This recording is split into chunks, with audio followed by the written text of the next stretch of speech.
ಹುಬ್ಬಳ್ಳಿಯ ಬಳಿಕ ಇದೀಗ ಬೆಳಗಾವಿಯಲ್ಲೂ ಕೂಡ ಹೃದಯಾಘಾತದಿಂದ ಮಾನ ಮೃದಂಗ ಬಾರಿಸ್ತಿದೆ ಅನ್ನುವಂತ ಸುದ್ದಿ ಗೊತ್ತಾಗ್ತಾ ಇದೆ.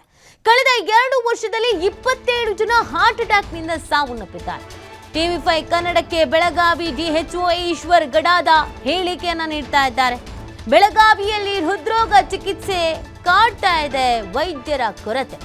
ಹೃದಯ ಸಂಬಂಧಿ ಕಾಯಿಲೆ ತಪಾಸಣೆಗೆ ಇರೋದು ಒಬ್ಬರು ಡಾಕ್ಟರ್. ಬಿಮ್ಸ್ ಆಸ್ಪತ್ರೆಯಲ್ಲಿ ಇರುವುದು ಏಕೈಕ ಹಾರ್ಟ್ ಸ್ಪೆಷಾಲಿಸ್ಟ್.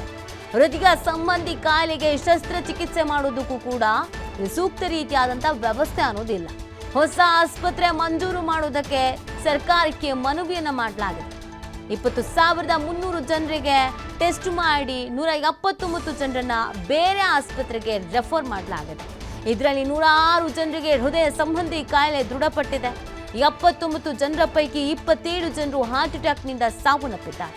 ಕಳೆದ 2 ವರ್ಷದಲ್ಲಿ 27 ಜನರು ಹೃದಯಾಘಾತದಿಂದ ಸಾವನ್ನಪ್ಪಿದ್ದಾರೆ ಎನ್ನುವಂಥ ಸುದ್ದಿ ಗೊತ್ತಾಗ್ತಾ ಇದೆ. ನೋಡಿ, ಹಾಸನದ ಬಗ್ಗೆ ನಾವು ನೋಡ್ತಾ ಇದ್ವಿ, ಅದಾದ್ಮೇಲೆ ಹುಬ್ಬಳ್ಳಿ ಬಗ್ಗೆ ತಿಳ್ಕೊಂಡ್ವಿ. ಇದೀಗ ಬೆಳಗಾವಿಯಲ್ಲೂ ಕೂಡ ಈ ಹೃದಯಾಘಾತದಿಂದ ಸಾವನ್ನಪ್ಪಿದವರ ಸಂಖ್ಯೆ ಎಷ್ಟಿದೆ ಅನ್ನೋದನ್ನ ಬಹಿರಂಗಪಡಿಸಲಾಗ್ತಾ ಇದೆ. ಎಲ್ಲದಕ್ಕಿಂತ ಹೆಚ್ಚಾಗಿ ನಮ್ಮಲ್ಲಿ ಏನು ಸಮಸ್ಯೆ ಅಂತ ಅಂದರೆ ವೈದ್ಯರ ಸಮಸ್ಯೆ, ಹೃದ್ರೋಗ ತಜ್ಞರ ಕೊರತೆ ಅನ್ನೋದಿದೆ ಅನ್ನೋದು ಗೊತ್ತಾಗ್ತಾ ಇದೆ. ಸರಿಯಾದಂಥ ಟ್ರೀಟ್ಮೆಂಟ್ ಪಡ್ಕೊಳ್ಳೋದಕ್ಕೆ ಅಥವಾ ಹೃದಯ ಸಂಬಂಧಿ ಯಾವುದಾದ್ರೂ ಕಾಯಿಲೆ ಇದೆ ಅಂತ ಹೇಳಿದ್ರೆ ಅದನ್ನು ತೋರಿಸ್ಕೊಳ್ಳೋದಕ್ಕೆ ಆಪರೇಷನ್ ಅಂತ ಬಂತು ಅಂತ ಅಂದರೆ ವೈದ್ಯರೇ ಇಲ್ಲ.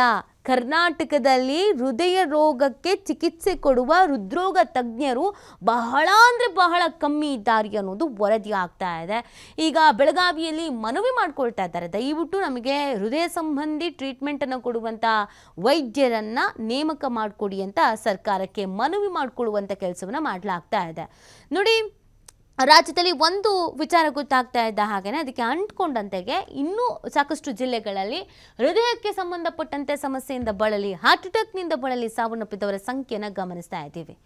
ಇನ್ನು ಹುಬ್ಬಳ್ಳಿಯಲ್ಲಿ, ಹಾಸನದಲ್ಲಿ ಹೇಗೆ ಹೃದಯಾಘಾತಕ್ಕೆ ಸಾವನ್ನಪ್ಪುವವರ ಸಂಖ್ಯೆ ಹೆಚ್ಚಾಗ್ತಾ ಇದೆಯೋ ಬೆಳಗಾವಿಯಲ್ಲೂ ಕೂಡ ಅದೇ ರೀತಿಯಾಗಿ ಇದೆ ಅನ್ನೋದನ್ನು ಅಲ್ಲಿನ DHO ಸ್ವತಃ ಖುದ್ದಾಗಿ ಅವರೇ ಮಾತನಾಡಿ ಮಾಹಿತಿಯನ್ನು ಹಂಚಿಕೊಂಡಿದ್ದಾರೆ.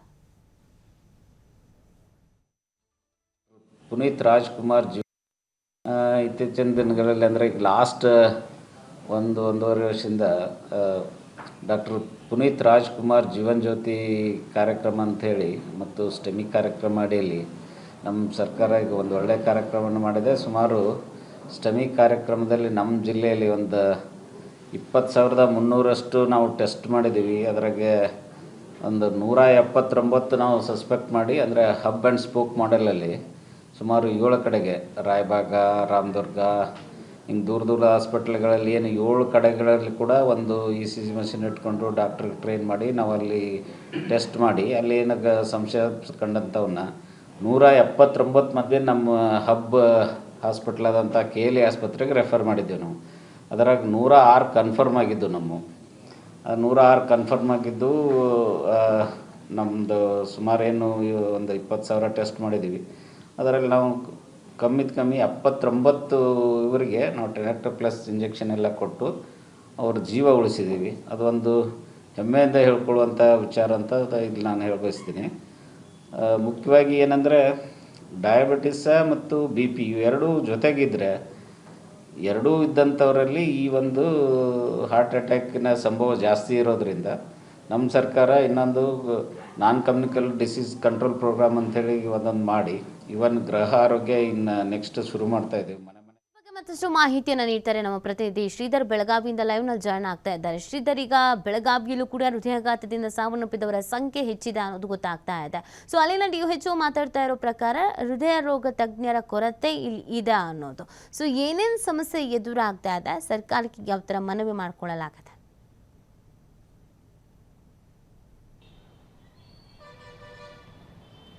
ನೀತಿ ಏನು ಪವರ್ ಸ್ಟಾರ್ ಪುನೀತ್ ರಾಜ್ಕುಮಾರ್ ಒಂದು ಹೃದಯಾಘಾತದಿಂದ ಏನು ಸಾವಿನ ಬಳಿಕ ರಾಜ್ಯ ಸರ್ಕಾರ ಒಂದು ಯೋಜನೆಯನ್ನು ಜಾರಿ ಮಾಡುತ್ತೆ. ಅದು ಡಾಕ್ಟರ್ ಪುನೀತ್ ರಾಜ್ಕುಮಾರ್ ಜೀವನ್ ಜ್ಯೋತಿ ಅನ್ನೋಂಥ ಒಂದು ಯೋಜನೆ ಜಾರಿ ಮಾಡುತ್ತೆ. ಆ ಯೋಜನೆ ಅಡಿ ಏನಂದರೆ ಬೆಳಗಾವಿ ಜಿಲ್ಲೆಯಲ್ಲಿ ಏನು ಆರೋಗ್ಯ ಇಲಾಖೆಯಿಂದ ಒಂದು ತಪಾಸಣೆ ಮಾಡಲಿಕ್ಕಾಗಿ 20,000ಕ್ಕಿಂತ ಅಧಿಕ ಜನರನ್ನು ಒಂದು ತಪಾಸಣೆ ಒಳಪಡಿಸಲಾಗುತ್ತೆ.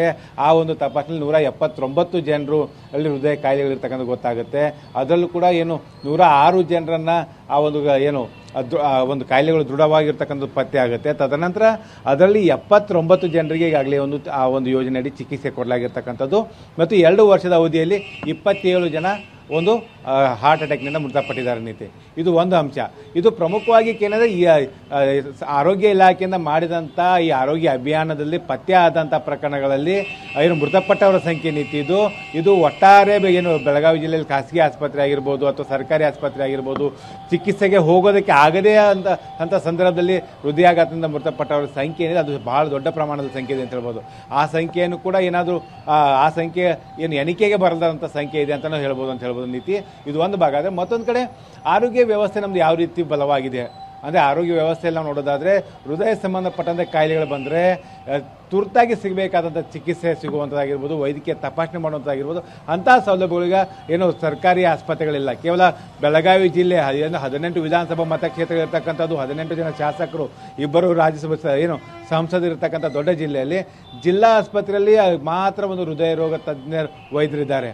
ಆದರೆ 50 ಲಕ್ಷ ಜನಸಂಖ್ಯೆ ಇರ್ತಕ್ಕಂಥ ಬೆಳಗಾವಿ ಜಿಲ್ಲೆಯ ಜನರು ಏನಿದ್ದಾರೆ ಒಬ್ಬನೇ ಒಬ್ಬ ಒಂದು ಸರ್ಕಾರಿ ವೈದ್ಯರು ಇರ್ತಕ್ಕಂಥದ್ದು. ಇಲ್ಲೆಲ್ಲ ಒಂದು ಕಡೆ ಆರೋಗ್ಯ ವ್ಯವಸ್ಥೆಯಲ್ಲಿ ಯಾವ ರೀತಿ ಹೃದಯ ಸಂಬಂಧಪಟ್ಟಂಥ ಕಾಯಿಲೆಗಳಿಗೆ ಚಿಕಿತ್ಸೆ ಕೊಡಬೇಕಾದಂಥ ವೈದ್ಯರ ಕೊರತೆಯಲ್ಲಿ ಎದ್ದು ಕಾಣ್ತಾ ಇದೆ ಅಂತ ಹೇಳ್ಬೋದು.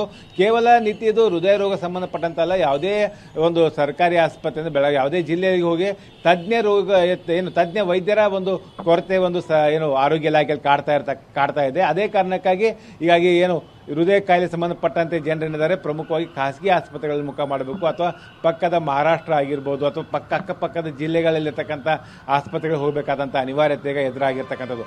ಒಂದು ಕಡೆ ಸರ್ಕಾರ ಪ್ರಮುಖವಾಗಿ ಖಾಸಗಿ ಆಸ್ಪತ್ರೆ ಆಗಿರ್ಬೋದು, ಸರ್ಕಾರಿ ಆಸ್ಪತ್ರೆ ಆಗಿರ್ಬೋದು, ಏನು ಈ ಒಂದು ಯುವ ಪೀಳಿಗೆಯಲ್ಲಿ ಹೃದಯಾಘಾತ ಏನಾಗ್ತದೆ ಆ ಕುರಿತು ಇನ್ನೊಂದಿಷ್ಟು ಕ್ರಮಗಳನ್ನು ತೆಗೆದುಕೊಳ್ಬೇಕಾಗುತ್ತೆ. ಯಾಕೆ ಈಗಿನ ಆಹಾರ ಪದ್ಧತಿ, ಈಗಿನ ಜೀವನ ಶೈಲಿ, ಒತ್ತಡದ ಬದುಕಿಗೆ ಒಂದು ಆತ್ಮಹತ್ಯೆಗಳು ಹೆಚ್ಚಾಗ್ತಾ ಇದ್ದಾವೆ ಅಂತ ಮಾತನ್ನು ಕೂಡ ಈಗ ವೈದ್ಯರು ಹೇಳ್ತಾ ಇದ್ದಾರೆ. ಇಲ್ಲಿ ಪ್ರಮುಖವಾಗಿ ಇನ್ನೊಂದು ಅಂಶ ಏನಂದರೆ ತಜ್ಞ ವೈದ್ಯರ ಕೊರತೆ ಏನಿದೆ, ಆ ತಜ್ಞ ವೈದ್ಯರ ಕೊರತೆಯನ್ನು ನೀಗಿಸುವಂಥ ಕೆಲಸವನ್ನು ಸರ್ಕಾರ ಮಾಡಬೇಕು. ಬೆಳಗಾವಿ ಜಿಲ್ಲೆ ಅಂತ ಮಟ್ಟಿಗೆ ಬಂದಂಥ ಸಂದರ್ಭದಲ್ಲಿ ಬೆಳಗಾವಿ ಆಗಿರ್ಬೋದು, ಚಿಕ್ಕೋಡಿ ಆಗಿರ್ಬೋದು, ಹೀಗೆ ಆಯಾ 3-4 ತಾಲೂಕುಗಳ ಮಧ್ಯೆ ಈ ರೀತಿ ಹೃದಯ ರೋಗ ಸಂಬಂಧಪಟ್ಟಂಥ ವೈದ್ಯರು ತಕ್ಷಣವೇ ಸಿಗಬೇಕಾ, ಅವರಿಗೆ ಅದೊಂದು ಚಿಕಿತ್ಸೆ ಸಿಗುವಂಥ ನಿಟ್ಟಿನಲ್ಲಿ ಒಂದು ವ್ಯವಸ್ಥೆಯನ್ನು ಕಲ್ಪಿಸಿಕೊಡುವಂಥ ಕೆಲಸ ಆಗಬೇಕಾಗತ್ತೆ. ಯಾಕೆ ಎಲ್ಲ ತಾಲೂಕು ಆಸ್ಪತ್ರೆಗಳಲ್ಲಿ ವೈದ್ಯರಿದ್ದಾರೆ, ಆದರೆ ತಜ್ಞ ಪ್ರಮುಖವಾಗಿ ಹಾರ್ಟ್ ಸಂಬಂಧಪಟ್ಟಂತೆ ವೈದ್ಯರ ಕೊರತೆ ಇರ್ತಕ್ಕಂಥದ್ದು ಅದನ್ನು ನೀಗಿಸುವಂಥ ಕೆಲಸವನ್ನು ಸರ್ಕಾರ ಮಾಡಬೇಕಾಗುತ್ತೆ. ಆ ರೀತಿ ಕ್ರಮಗಳನ್ನು ತೆಗೆದುಕೊಂಡಾಗ ಮಾತ್ರ ಈ ರೀತಿ ಇಂದಿನ ಯುವ ಪೀಳಿಗೆಗಳು ಹಾರ್ಟ್ ಅಟ್ಯಾಕ್ಗೆ ತುತ್ತಾಗ್ತಾ ಇದ್ದಾರೋ ಅದಕ್ಕೆ ಒಂದು ಪರಿಹಾರ ಕಂಡುಕೊಳ್ಳೋದಕ್ಕೆ ಅದೆಲ್ಲ ಒಂದು ಕಡೆ ಸಾಧ್ಯ ಆಗುತ್ತೆ ಅಂತಲೇ ಹೇಳ್ಬೋದು ನೀತಿ. ಓಕೆ.